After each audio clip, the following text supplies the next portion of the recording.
What's up, everybody? It's your boy Wes Grind. You're watching Sub Urban Nerd, this channel where I give my nerd views on today's nerd news. Well, today's episode is pretty much about Captain Marvel news, movie news, Star Wars Last Jedi making plus 200 million, and also trailer for Jurassic World, along with some other news.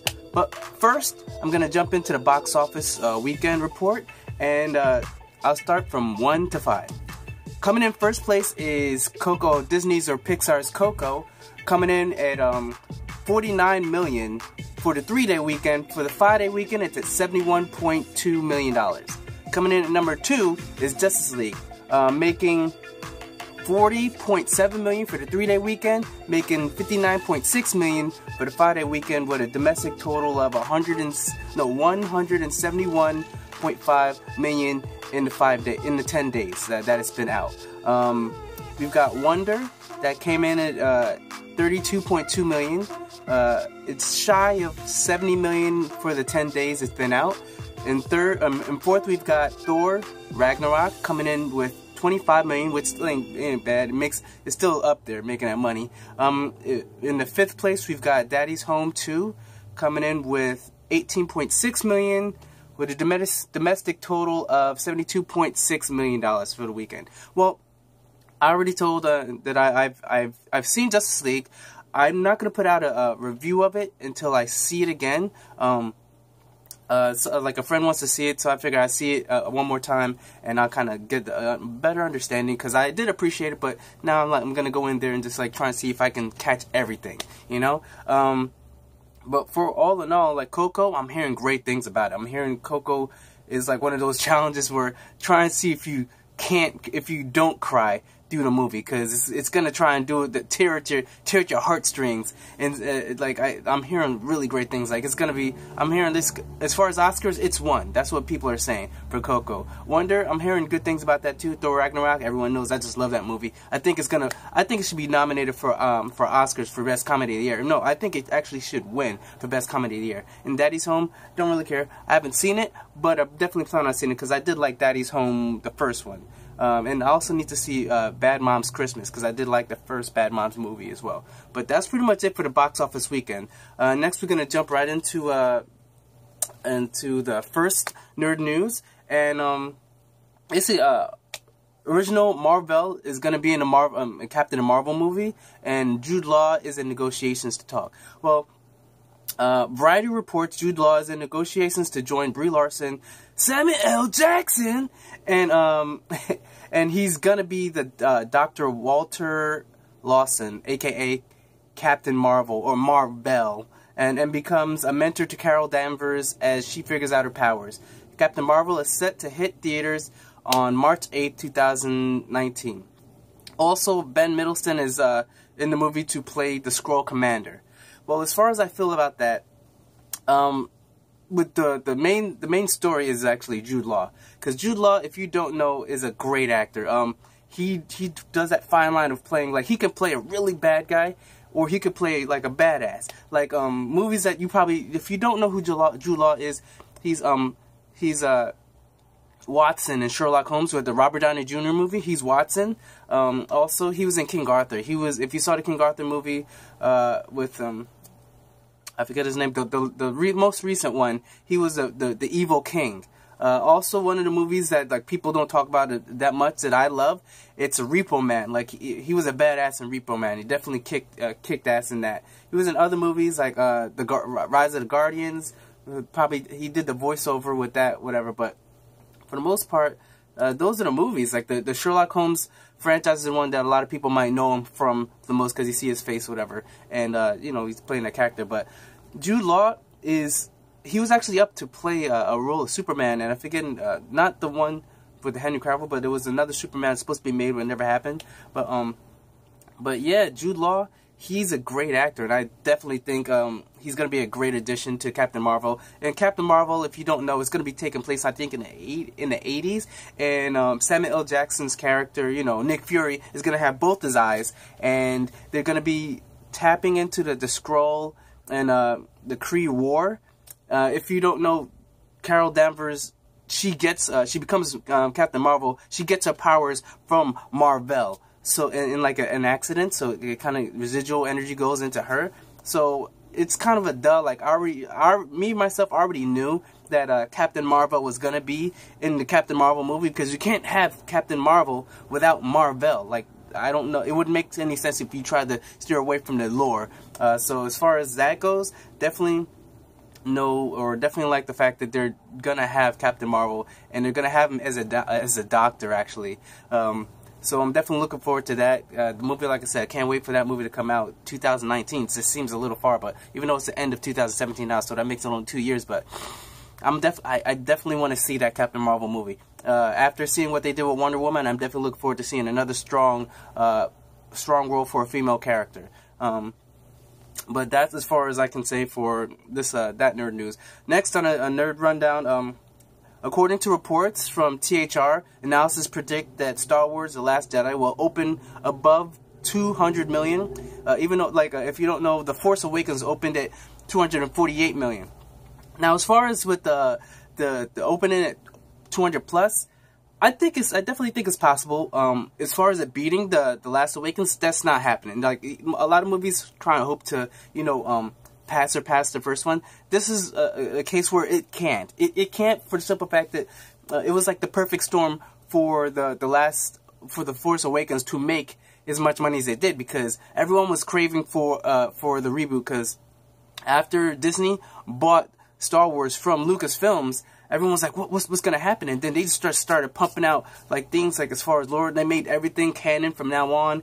And then like they started like, getting J.J. Abrams, and the perfect storm of everyone wanting to get back into Star Wars. Star Wars, like the prequels weren't really that good, so people were hoping for something better, and like introducing it to a new generation, and then bringing back the old generation from the original. So everyone kind of just came out to see it in droves. So that's how it kind of made that 248 million, which is like record breaking. No one's gonna top that. I don't believe. And I don't know if in my lifetime anyone's going to top it, because that movie was just such a spectacle as far as everything was about Star Wars that year. Everything was Star Wars. And then BB-8, of course. Oh, in fact, the craziest thing is, I'm myself trying to sell this baby right here. If anyone is in the Jersey, Tri-State area, hopefully, in the northern version, or maybe central New Jersey, I'm selling that baby, because everyone's going to be wanting to see that on their front lawn. Remember, that's a R2-D2 C3PO. Look online. That ain't cheap. But I'm sorry for the self-promoting, whatever. But yeah, definitely looking forward to seeing that movie when it comes out in a couple weeks. I'm going to have my Star Wars shirt on. I should have had it on now, but for some reason I just felt like rocking the Ninja Turtles. But there's definitely going to be more news before that come out, so I'm definitely going to rock that shirt. Anyways, I got a couple of them. But yeah, so definitely they've had a lot of shorts for The Force Awakens. And them making 200 plus, it's definitely feasible. I definitely think it's probably going to happen. As far as it making like 210, 220, I don't know. But I'm definitely pretty sure it's going to break that 200 mark. Next topic, we've got Universal Pictures via Twitter from Colin Trevorrow. They have released the first trailer teasers for Jurassic World 2. Or Jurassic World The Fallen Kingdom. I'm going to try and see if I could put the links to the description down below. And I've watched it, and it's very short. It's just pretty much like Chris Pratt just like nurturing a little baby dinosaur. I don't know if it's a raptor, but it's a little baby dinosaur. And it's one of those teasers where it's not a lot. But it is just a short, and it's supposed to be attached to... that's going to be a short that's going to be actually in a full trailer that's going to be happening right before The Last Jedi. And that's what I'm looking forward to. I'm definitely looking forward to The Last Jedi, bringing it back to Star Wars, but also looking forward to seeing the full trailer for the Jurassic World, because I did like Jurassic World, the first one. I don't know where they're gonna go, because they can't do it on in a little island in a park anymore. They gotta go worldwide, and I'm definitely looking forward to seeing this whole dinosaur apocalypse spread out and go even further. So I'm gonna, like I said, I'm gonna put it in the descriptions down below. For the trailer for that, and definitely look forward to see it. Also, in another trailer that's going to be in the front of Star Wars The Last Jedi is going to be the Avengers Infinity Wars trailer, so look forward to that one as well. Next story we got Joss Whedon is still attached to direct the Batgirl film after rumors went around last week, and I guess because people were thinking since the Justice League movie didn't do as well, which is still doing great. I think it's made 450, close to 500 worldwide, and they've made their money back. It's just the fact that it isn't exploded to what they thought it would be. Because, you know, international, that's where we really got to count. Like, international, even if the movie doesn't do that good over here domestically, international can save a film. Because look at not Star Wars, look at the World of Warcraft movie. It did crap over here, but over internationally, it made like 300, 400 plus million. So they're gonna make a sequel for that, just because of international. So definitely, Justice League. I don't think they should quit. I don't think they should stop their plans. I think it's a good movie, and I'm gonna give you guys the review.